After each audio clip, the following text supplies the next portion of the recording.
Your answer. A Maryland County Police gang unit agreed that he's MS-13. A reliable confidential informant agreed that he's MS-13. ICE officers agreed that he's MS-13. An immigration judge agreed that he's MS-13. An appellate board agreed that Kilmar Abrego Garcia, your Maryland man, is MS-13. Okay. I object. The floor. Maybe he is. So you should put all that evidence before a judge, and if he is MS-13, he should be deported. That's what we're talking about, but you're misstating. Hurt on your watch. Gentleman's time has expired. I now recognize... Mr. Chairman, sorry.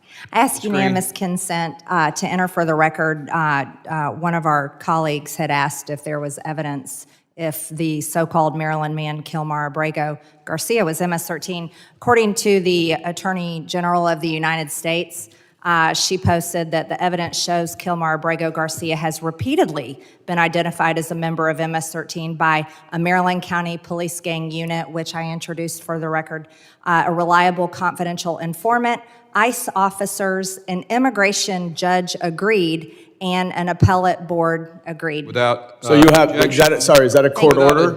Well, I object. No, she can put anything she wants in the record. She's not complying to your request, Mr. Goldman. She asked for unanimous consent.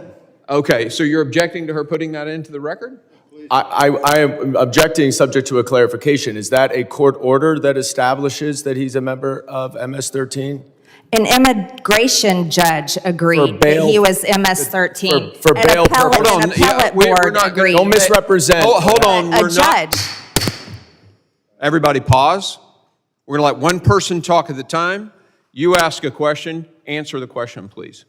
According to the Attorney General of the United States, she informed the country that an immigration judge agreed that your Maryland man, Kilmar Abrego Garcia, is MS-13. An appellate board agreed. ICE officers you are misstating agreed. what A reliable Mr. Goldman, informant. the clock is not yours right now. She has the floor.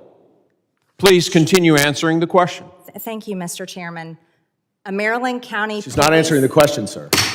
No, she's going to answer the question, and then you can object to her answer. Can you make sure that she answers the question? Finish answer. You just said, please finish your answer. A Maryland County Police gang unit agreed that he's MS-13. A reliable confidential informant agreed that he's MS-13. ICE officers agreed that he's MS-13. An immigration judge agreed that he's MS-13. An appellate board agreed that Kilmar Abrego Garcia, your Maryland man, is MS-13. Okay. I object. Have the floor. What do you want to say? I object because she is misstating the record and the facts. That is not accurate, and therefore I object to that being introduced. There's Mr. Sir, Chairman? can I explain? You let her go on. Go ahead. There is no final court order establishing that he's a member. Maybe he is. So you should put all that evidence before a judge, and if he is MS-13, he should be deported. That's what we're talking about, but you're misstating what all of that evidence is. No, I think I'm going to make a point here. You basically just read what the Attorney General said, correct? Yes, sir. You didn't assert that this was a court order, did you? Did you assert that this was a court order? I read the Attorney General of the United States. And you have a right on our committee to submit for unanimous consent or a vote if we want to put it to a vote. This for the record, correct? Is that Yes. That is correct. Okay, Mr. Chairman, she has a right. Can I review what she is submitting? No, she can submit something to this committee. But it matters that she just said she represented exactly what the Attorney General said. She has a document there. I would like to see that document. Let's make a copy for everybody, and we'll vote on. I'm going to hold on just a second. We're going to hold. You're calling for the question? We're calling for the question. The clerk, we're going to need to set. Hold on just a second. Brief recess. Please, let's get this on the historical record. This is great. We voted in support. All right, there's Mr. Higgins, I'm just asking to see the document. I have the floor. All right, so we have a motion to vote on the submission of this for the record. That's all that has been stated, And have a so parliamentary I inquiry, sir. do not. A House hearing erupted into chaos after Representative Marjorie Taylor Greene attempted to enter evidence into the congressional record regarding Kilmar Abrego Garcia's alleged MS-13 ties. What started as a routine procedural request quickly turned into a heated debate over immigration, gang affiliation, and what evidence should be accepted by the committee.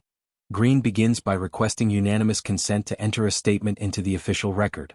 She cites comments from the Attorney General saying multiple sources, including a Maryland County Police gang unit, ICE officers, a confidential informant, an immigration judge, and an appellate board, identified Kilmar Abrego Garcia as an MS-13 member. Almost immediately, Democratic lawmakers interrupt, questioning whether Greene is referring to a court order. Greene responds that she is accurately reading the Attorney General's statement, while the committee chairman repeatedly calls for order and reminds members that Greene has the floor. As Greene continues listing the evidence cited by the Attorney General, Representative Dan Goldman objects, arguing that she is misstating the facts and that no final court order establishes Garcia as an MS-13 member. Greene insists she is simply reading the Attorney General's public statement, not claiming it is itself a court order. The chairman steps in, clarifying that Greene has the right to submit the document for the committee's consideration and that members will have an opportunity to vote on whether it becomes part of the official record. If you're enjoying this coverage, don't forget to like this video, subscribe to the channel, and turn on notifications so you never miss the biggest moments from Congress. Not interrupt me again. We are on the vote on whether or not this can be entered into the record. A motion has been made, and we will vote on that motion. All of those in favor. I have a parliamentary inquiry before we vote, sir. Mr. Ranking Member. It's our request that we object. And in the middle of the objection, you consider a motion, which... He was done talking about Ms. No, he wasn't. No, he wasn't. You stopped him from talking. I just have a parliamentary inquiry. A parliamentary inquiry. Okay, go ahead. You have the floor. Is it the procedure of this committee that someone who is making an objection to the admission of evidence cannot review that evidence before we vote on it? Yeah, the content is irrelevant to the motion, and the motion has been made to vote on the submission for the record. The content is irrelevant? I mean, that's what I'm objecting to. If she is accurate in what her representation is, I will withdraw my objection. I just need to see the document. Somebody walk the thing over there and let him read it. I mean, get to the bottom of this quickly. We'll hold on your vote, Mr. Ogles.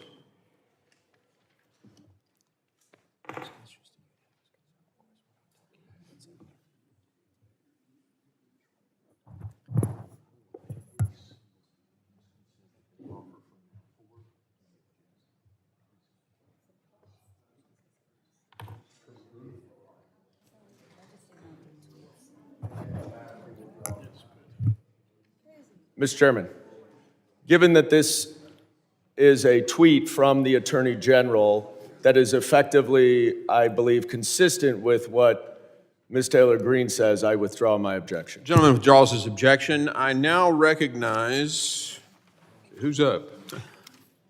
Mr. Jimenez for his 5 minutes of questioning. Thank you, Mr. Chairman, and thank you, Madam Secretary, for the fine work that you've done. I also want to thank you for approving the members on this side of the aisle, and myself included. The disagreement quickly shifts from immigration to House procedure. Democrats request time to examine the document before any vote takes place, arguing they cannot fairly decide whether to admit evidence they have not reviewed. The chairman briefly recesses the hearing while committee staff distribute copies of the document. Members argue over parliamentary procedure, objections, and whether the committee should move directly to a vote or first allow review of the material. The hearing briefly stalls as lawmakers debate the process itself. After reviewing the document, one Democratic member acknowledges that the Attorney General's statement is consistent with Greene's description and withdraws the objection. With no remaining objection, the committee proceeds to the next member's questioning, bringing an end to one of the hearing's most contentious procedural battles. Although the debate centered on whether Greene could submit the Attorney General's statement into the record, the exchange underscored the deep political divisions surrounding immigration enforcement and the handling of allegations involving MS-13. What began as a simple request to enter a document into the congressional record quickly escalated into one of the most dramatic exchanges of the hearing. The debate highlighted not only disagreements over immigration policy but also sharp disputes over committee rules and congressional procedure. Do you think the committee handled the situation fairly?